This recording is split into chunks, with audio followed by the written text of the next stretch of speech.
বিসমিল্লাহির রহমানির রহিম। আসসালামু আলাইকুম।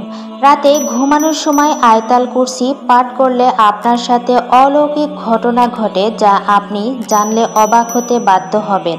আয়াতুল কুরসির সাথে ঘুমের একটা গভীর সম্পর্ক আছে, যা আমরা এই ভিডিওর মাধ্যমে তুলে ধরার চেষ্টা করব। তাই এই ভিডিওটি শেষ পর্যন্ত দেখতে থাকুন। প্রিয় বন্ধুরা, মহানবী সাল্লাল্লাহু আলাইহি সাল্লামের হাদিস থেকে জানতে পারি, তিনি পরামর্শ দিয়েছেন রাতে ঘুমানোর আগে আয়াতুল কুরসি পাঠ করার জন্য। হাদিসে আছে, যখন বিছানায় ঘুমাতে যাবেন তখন আয়াতুল কুরসি পাঠ করতে।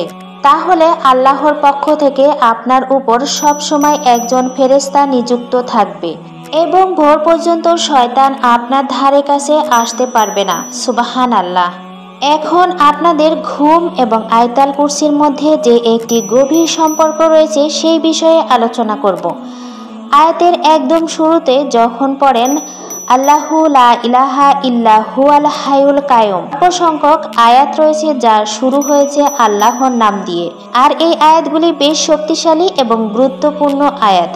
আয়াতুল কুরসিকে কুরআনের শ্রেষ্ঠ আয়াত বলা হয়। এই আয়াতে আল্লাহর সম্পর্কিত বর্ণনা করা হয়েছে।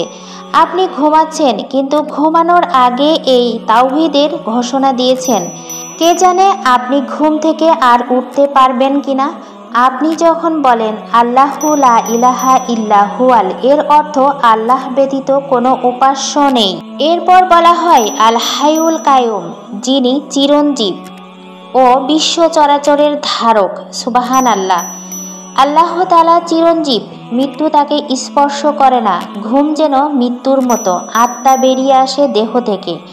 আল কাইয়ুম, সমস্ত কিছুর ধারক ও সংরক্ষণকারী, যিনি সব কিছুর খেয়াল রাখছেন, যিনি এই মুহূর্তে আপনাকে দেখে রাখছেন। তিনি আল কাইয়ুম, যিনি আপনার জন্য ফেরেশতা পাঠাবেন, যে আপনার শিয়রে দাঁড়িয়ে থাকবে, যাতে সে আপনাকে পুরো রাত ধরে রক্ষা করতে পারে শয়তান থেকে। এরপর আপনি পড়েন লা তাখুযুহু সিনাতু ওয়ালা নাওম। আল্লাহু আকবার। এখানেই আয়াতুল কুরসির সাথে আমাদের ঘুমের সম্পর্ক বোঝা যাবে।